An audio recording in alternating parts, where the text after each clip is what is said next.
Meanwhile, the Super Falcons have qualified. Byron Tony Uranta will tell us more on sports.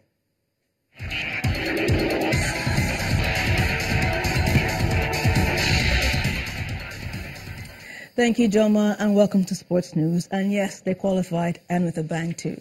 Nigeria's Super Falcons have qualified for the African Women's Championship after beating Gambia 6-0 to qualify 7-0 on aggregate.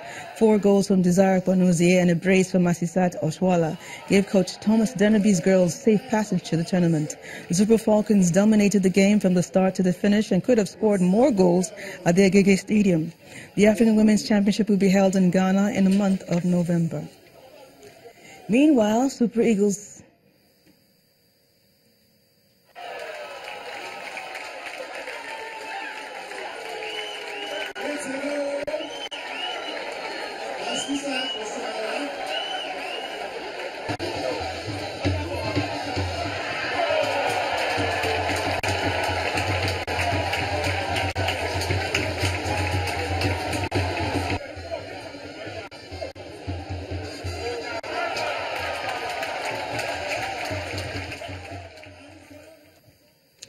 $7-0, I'd be dancing too.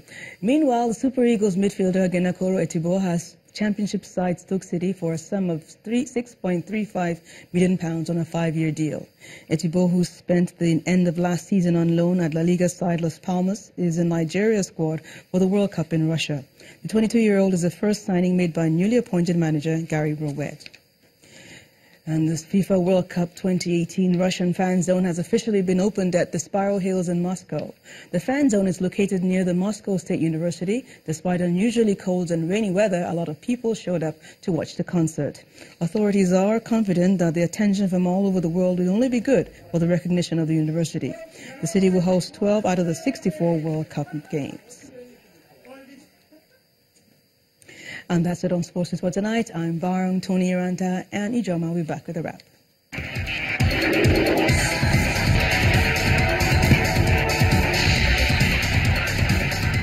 Thanks, Barong. All is set for the historic meeting between the U.S. President Donald Trump and the North Korean leader Kim Jong-un in Singapore.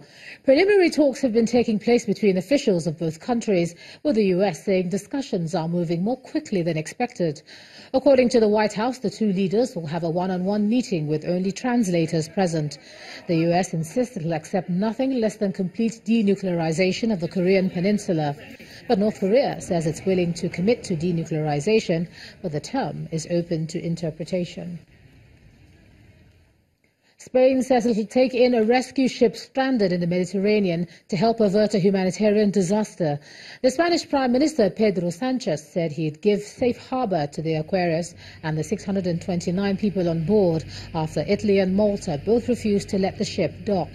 The migrants aboard the Aquarius are picked up from the inflatable boats off the coast of Libya at the weekend in 6 different rescue operations.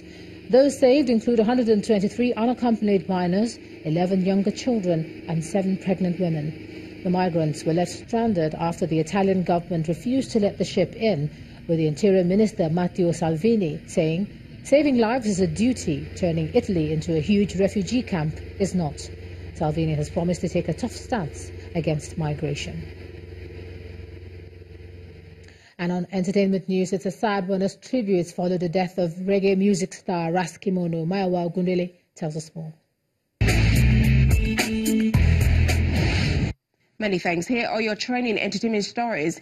It's a sad period for Nigerian reggae and music lovers generally, as the legendary Ras Kimono, also known as Dub Master, passed away on Sunday, June 10th, 2018.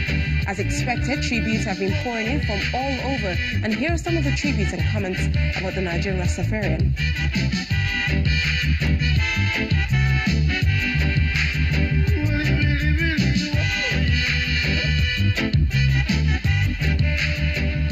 And on new music, Tiny Entertainment's Afrocentric singer Damilare has released the visuals to his debut single Shakara, produced by Q-Beat. Popular for the unique arrangement of his verses, his voice and his Afro-urban sound, Damilare teamed up with director Dindu to shoot the video in Lagos.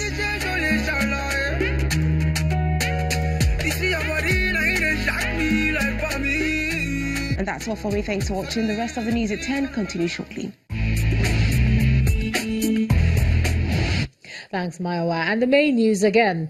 Nigeria today strengthened its ties with Morocco as both countries signed agreements on regional gas pipeline, global investment and agriculture training.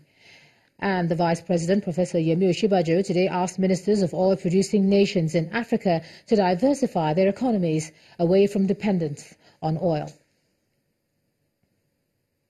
That's the news at 10 tonight. Thanks so much for staying with us. I'm Ijoma Onyato. Do have a good night.